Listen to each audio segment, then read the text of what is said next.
تمام رفت. سلام علیکم و رحمت الله و برکاته و کل شهروند تاجیکستان نفرایی که من می‌بینید.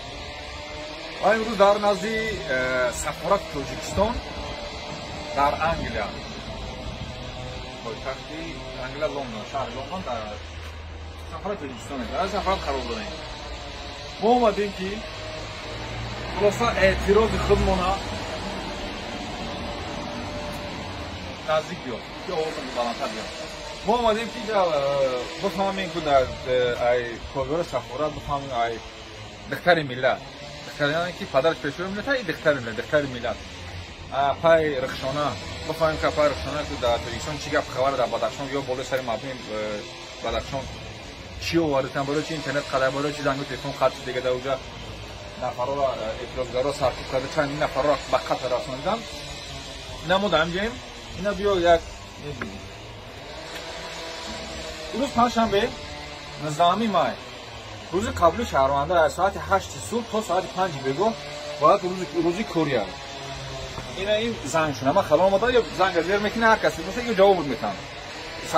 سفارت مردمی، سفارت حکومت دولت جمهوری اسلامی برای چیم شهرونده اما درون مرز دوام داد میتونه قرار دارن کمک نه اینا همه شهروندی تاجیکستان اینا اومدن. خب یا یکم کامرا شد اینا میگم متاسفم که دلبای به مالی دخترش اینجا نیست. کم خیلی دوست دارم بیرون بیو. خب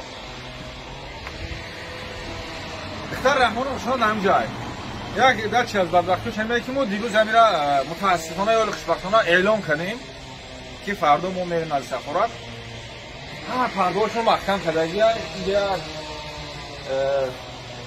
چی دارن یک کنسولگری یا بچه خط بسته که است یک طریق لینگ شلوغ با دو چرخه میرفت میومد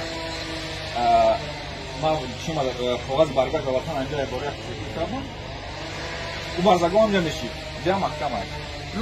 روزی معمولی هست نکیم یا چی کرده گم کار نمیکنم یا بخاطر اینکه نیم شما مردم حکومت میترسین حکومت کلی حکومت و کلی اینجا من تنهایم اینجا من نمیدن اول باردو را برادرم اینجا تنهایم دختر پیشوا دارم اینجا برای چی نمیم رویا غیرت چون ندیده غیرت چقدر داره اینو نیم که غیرت دارم یا در داخل تاجیکستان ارتشا میگیرن میبرن بالای سر زنکا و کودکا زن کودک مردم هم میکشن خانه مخالفان میرن بعد هم کمپیر مسافدا رقم میتن یا هم که غیرت دارن بیرون از تاجیکستان زیرو نولانیو هیچی نیستن. خلاصه اینا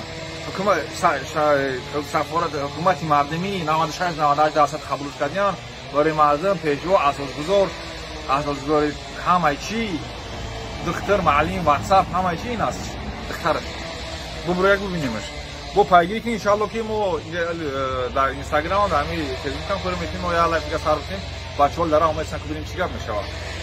سلام علیکم.